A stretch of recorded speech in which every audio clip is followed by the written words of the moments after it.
Me alegra mucho saludarte en este nuevo video en el que vamos a hablar sobre la segunda carta a los Corintios. Y como ya lo dije en el video anterior, esta, según algunos estudiosos, sería la cuarta carta que escribe el apóstol Pablo.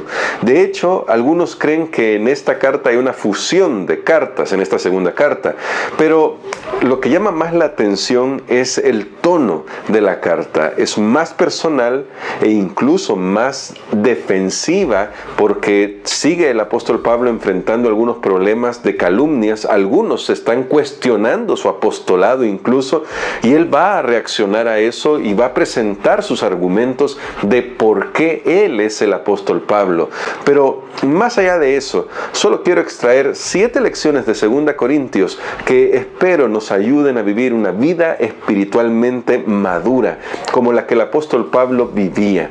Por eso, la primera lección que encuentro en esta carta del gran apóstol es que Dios nos consuela a nosotros para que podamos consolar a otros. Y esto está claro en la introducción de la carta. Cuando leemos los primeros versículos, verso 3, y vamos a leer hasta el verso 4, dice así: Bendito sea el Dios y Padre de nuestro Señor Jesucristo, Padre de misericordias y Dios de toda consolación, el cual nos consuela en todas nuestras tribulaciones, para que podamos también nosotros consolar a los que están en cualquier tribulación, por medio de la consolación con que nosotros somos consolados por Dios. Y de hecho, los siguientes versículos siguen hablando sobre la consolación. ¿Notaron cuántas veces repite esta palabra el apóstol? Y más adelante se va a notar por qué. Él, que ha sufrido por el Evangelio, que ha entregado su cuerpo por el Evangelio, es capaz de empatizar con aquellos que están luchando, con aquellos que a veces también se sienten desanimados. Y lo que él ha aprendido en medio de la tribulación, ahora lo va a transmitir también a otros. Y es que necesitamos ser consolados. Tal vez nosotros a veces estamos enfrentando una prueba y no sabemos por qué la estamos enfrentando ni por qué tiene que ser tan dura. Pero en ese momento vemos dos cosas. Una, que recibimos consuelo, a veces del lugar menos esperado, porque Dios siempre está ministrando en favor de sus hijos. Y dos, cuando salimos de esa prueba, ahora podemos nosotros llevar consuelo a otras personas. Ahora podemos empatizar con otros y realmente ponernos en su lugar para ayudarles a ver que más allá del dolor, de las lágrimas, hay esperanza. Y eso es lo que quiere transmitir el apóstol Pablo y las Escrituras, que ahora nosotros podemos hacer. Tal vez es hora de comenzar a ver nuestras propias tribulaciones desde otra perspectiva, aferrarnos a las promesas de Dios que nos traen consuelo, para que cuando salgamos de ellas, porque vamos a salir, esa es la promesa, entonces también nosotros seamos agentes de consuelo para otras personas. La segunda lección de 2 Corintios es que nos transformamos en lo que contemplamos. Esto es una ley psicológica que se ha conocido siempre, y en la Biblia se destaca esta ley porque cuando la ignoramos podemos caer presa de cualquier modelo que se nos ponga enfrente. Y mira lo que dice 2 Corintios capítulo 3 verso 18. Por tanto, nosotros todos, mirando con el rostro descubierto y reflejando como en un espejo la gloria del Señor, somos transformados de gloria en gloria en su misma imagen por la acción del Espíritu del Señor. Dios nos esboza aquí este principio tan claro.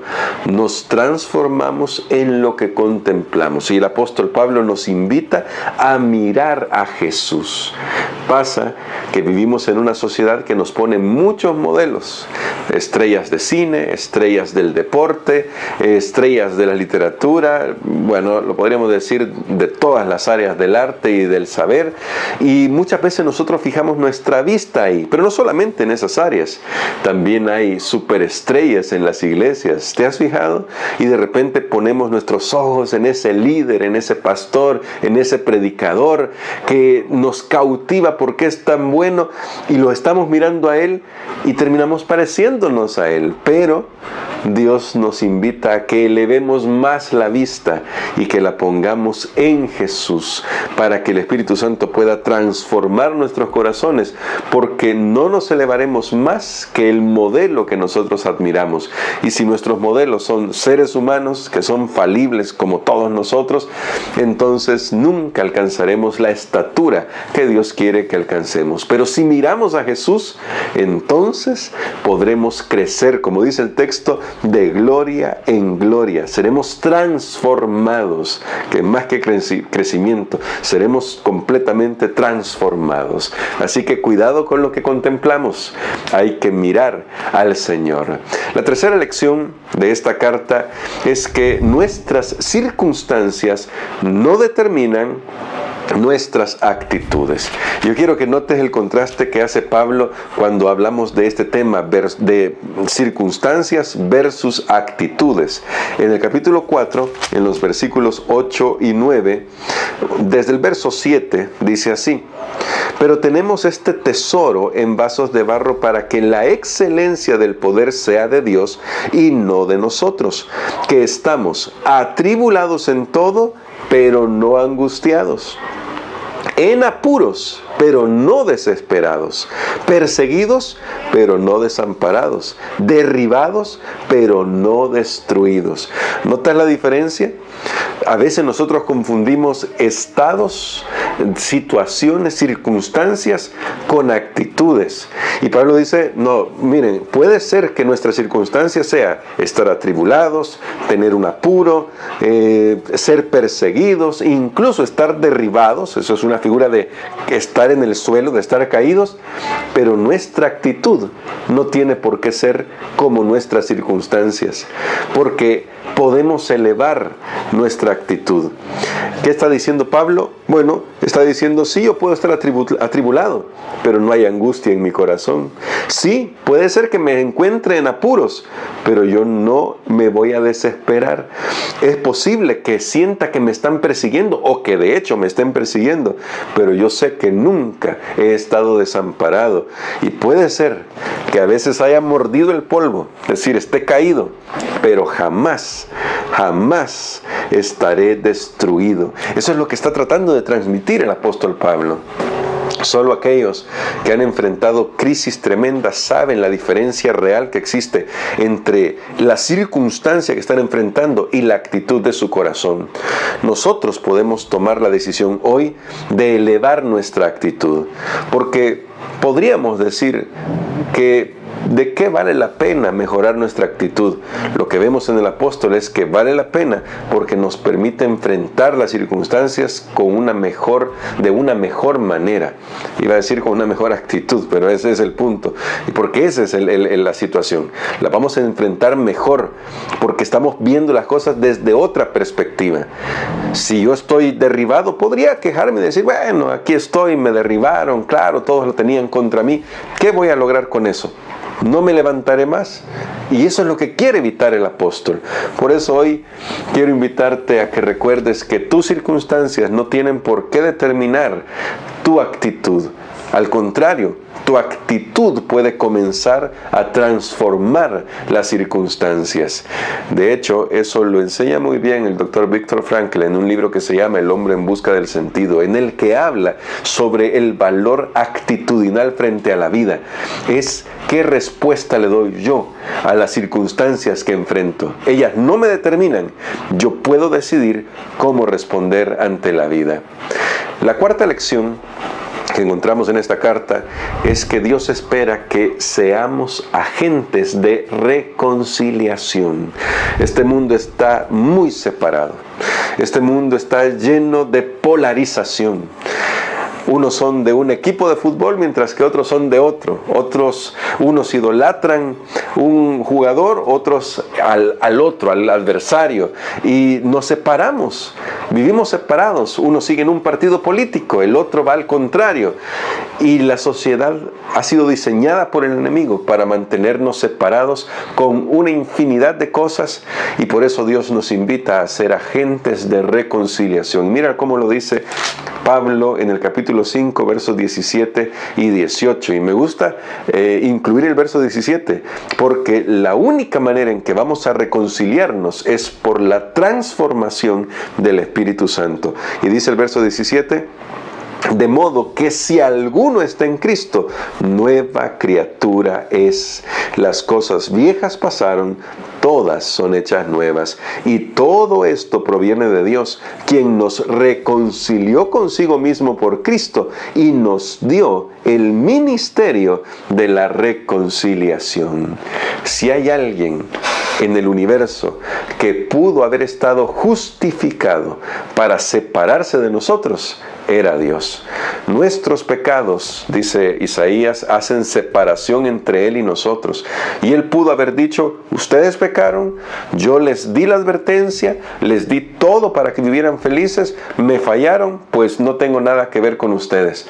Pero al contrario, dice Pablo, Dios nos reconcilió consigo.